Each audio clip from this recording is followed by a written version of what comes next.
আমরা আইসক্রিম খেতে যাচ্ছি। আইসক্রিম কারে? কি আইসক্রিম আছে আপনার কাছে?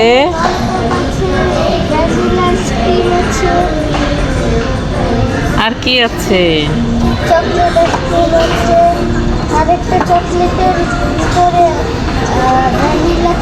ওইটা মনে হয় তোমার ব্লুবেরি। আচ্ছা, আমাকে চকলেট আইসক্রিম দেন। কি ব্যাপার, আপনি সব কিছু খায় খায় দিচ্ছেন? পিৎজাও দেখলাম অর্ধেক দিচ্ছেন খেয়ে, এখন দেখতেছি আইসক্রিম অর্ধেক খেয়ে দিচ্ছেন। কি ব্যাপার? আমি কিন্তু টাকাও কম দিব। হ্যাঁ, ইয়াম্মি ইয়াম্মি। নেন, রাখেন। 100 টাকা? এত টাকা তো নাই আমার কাছে, কম রাখেন। 50 টাকা? ঠিক আছে, যান, 50 টাকা দিয়ে নিব। আপনার আইসক্রিমের গাড়িটা কিন্তু সুন্দর আছে। আচ্ছা, আপনি ওইখানে একটু দাঁড়ান, আমি দূর থেকে একটু ভিডিও নেই।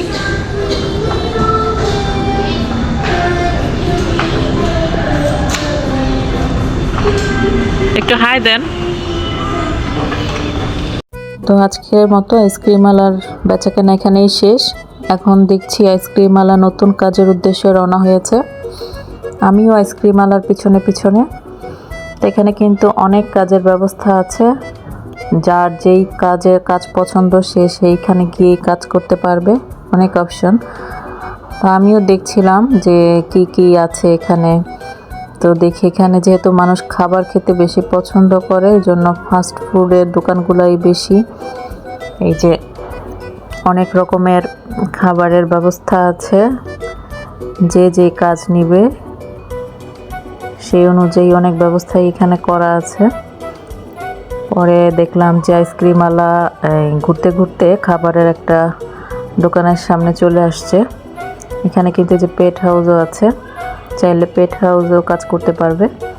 তো এই যে আইসক্রিমওয়ালা চলে এসেছে খাবারের দোকানের সামনে, সে এখানে কাজ করবে এখন।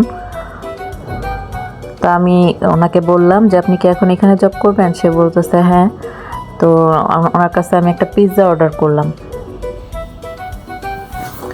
এখানে অনেক রকমের পিৎজা আছে, আমি আবার দেখছিলাম মেনুটা দেখে তারপর একটা পিৎজা অর্ডার করছি। বলছি খুব সুন্দর করে বানিয়ে দিবেন। তো সেও খুব এক্সাইটেড, নতুন কাজে আর কি নতুন কাজ শুরু করে দিয়েছে। আর এদিকে দেখছি জুসের ব্যবস্থা আছে, বাট জুসের এখানে কেউ নাই, কিন্তু আমার জুসও খাইতে ইচ্ছে হচ্ছিল। তো আইসক্রিমওয়ালাকে বললাম আপনি একটা লোক নিয়ে নেন। তো হঠাৎ করেই দেখি একজন ইয়াং লেডি জুসের এখানে চলে এসেছে, জয়েন করেছে। তা আমি বললাম যে আপনি কি জুস বানাতে পারেন? সে বলল হ্যাঁ। তা আমি বললাম তাহলে আমাকে একটা স্ট্রবেরি জুস বানিয়ে দেন। তো ইয়াং লেডি স্ট্রবেরি জুস বানানোর জন্য কাজ শুরু করে দিয়েছে। আর এই যে এদিকে আমার পিৎজা হয়ে গেছে, ওনাদের মনে হয় ডো শর্ট পড়েছে, এই জন্য পিৎজাটা একটু কম ছিল। তো যাই হোক, যতটুকুই দিয়েছে আমার যথেষ্ট। এই তো ইয়াম ইয়াম করে পিৎজা খাচ্ছি, আর এদিকে বলছিলাম যে আমার জুসটা এখনও হয়নি। এদিকে দেখি ইয়াং লেডি হচ্ছে স্ট্রবেরি আর অরেঞ্জ কেটে নিয়েছে, আর সেটা এখন গ্লাসের মধ্যে দিবে। পিৎজাটা দেখতে কিন্তু সুন্দর আছে, আর এখানে সব কিছু এত কালারফুল, দেখতে ভালো লাগছে। আর বাচ্চারা এই জন্য বেশি পছন্দ করে এখানে এসে আর কি।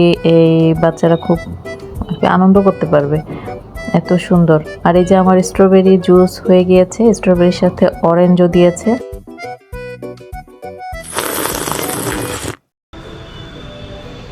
হেলমেট পরে নেন আগে মাথায়, আপনি তো পরে দুর্ঘটনা ঘটাবেন। তাড়াতাড়ি হেলমেট পরেন, নাহলে আপনার কাছ থেকে বের করে দেওয়া হবে। নাহলে তো বোঝা যাবে না আপনি যে কনস্ট্রাকশনের কাজ করতেছেন। আগে হেলমেট পরেন। আমি আগে হেলমেট পরেন, নাহলে চাকরি নট করে দিব কিন্তু। আপনি একটা দেয়াল বানান, কিন্তু আগে হেলমেট পরে নেন। যান, এটা পরেন, কেউ ইয়েলোটা পরেন।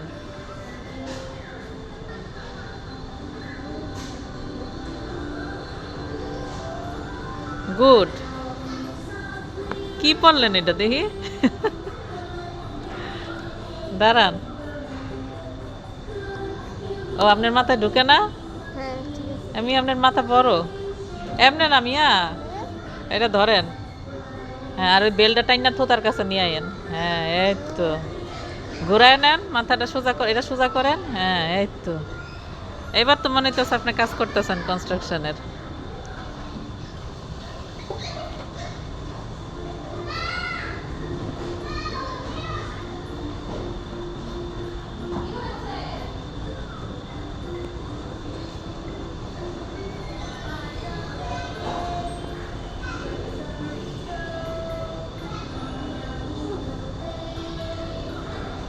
ইস, পারতেছেন না? পারছেন না উঠাতে?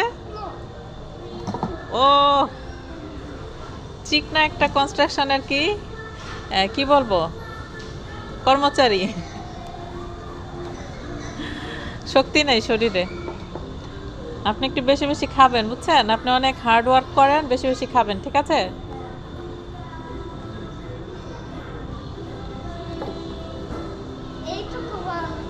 ঠিক আছে, আপনি অনেক বানাইছেন, আজকে রেস্ট করেন।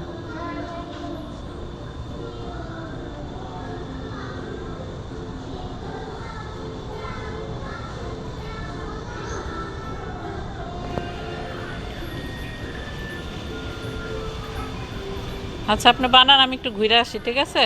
ঠিকভাবে কাজ করবেন। এই দোকানদার, এটা কি পেট হাউস? হ্যাঁ, ও, আপনার কাছে কি কি পেট আছে দেখি? নিচে দেখেন। সোজা করে রাখেন, আমি দেখবো কিভাবে।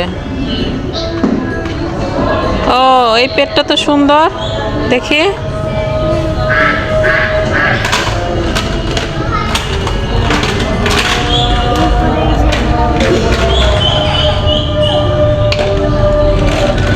ও, এই পেটটা কিউট।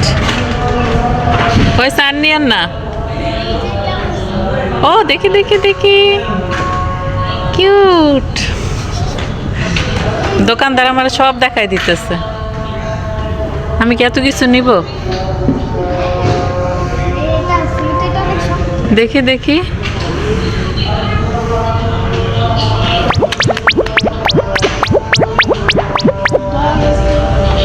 পয়সা নেন দোকানদার, সব সাজায় রাখেন।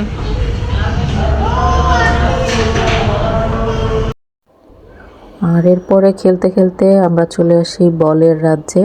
ওরা এখানে বলের এখানে চলে যায় স্লিপ করার জন্য। এই স্লিপারটা কিন্তু অনেক উঁচু, আর এখানে সিঁড়িটা সিঁড়িটাও কিন্তু একটু উঁচু আছে।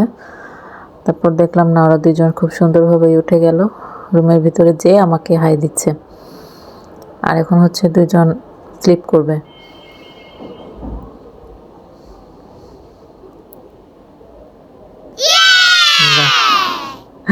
সে স্লিপ করে অনেক খুশি। ও সব সময় বলতো পিছলা খাবে, পিছলা খাবে। পিছলা খাওয়া অনেক পছন্দ। আর এখন হচ্ছে রাফিন পিছলা খাবে। বলের জন্য হাঁটতে পারছিল না, অনেক বল এখানে। আর বলের কালারগুলো দেখেন, খুব সুন্দর লাগতেছে। ওদের কালার কম্বিনেশনগুলো কিন্তু খুব সুন্দর। আর এদিকে আস্তে আস্তে করে আরিশা পৌঁছে গেছে একদম সাইডে। তো আমি হাত বাড়িয়ে দিলাম, ও দেখি উঠতে পারছিল না। আর এখানে খেলার আরও অনেক অপশন আছে, চাইলে এখানে ওরা ছবিও আর্ট করতে পারবে, কালার পেন্সিল, তারপর আর্ট পেপার, সব কিছুর ব্যবস্থা করা আছে। আর এই যে এটা আরেকটা কি কি গেম বলে এটাকে? প্লিঙ্কো গেম। হ্যাঁ, এই গেমটাও কিন্তু অনেক মজাদার। তো এই গেমটাও রাফিন কয়েকবার করে খেলছিল, আমারও দেখে ভালো লাগছিল। আর এখানেই হচ্ছে গিয়ে আমাদের খেলাধুলার সমাপ্তি। আজকের ভিডিওটি এখানেই শেষ করছি। ভিডিওটি ভালো লাগলে লাইক কমেন্ট করতে ভুলবেন না। আর চাইলে আপনিও আপনার বাচ্চাকে নিয়ে যেতে পারেন স্টোরিল্যান্ডে। আজকের মতো বিদায়, আল্লাহ হাফেজ।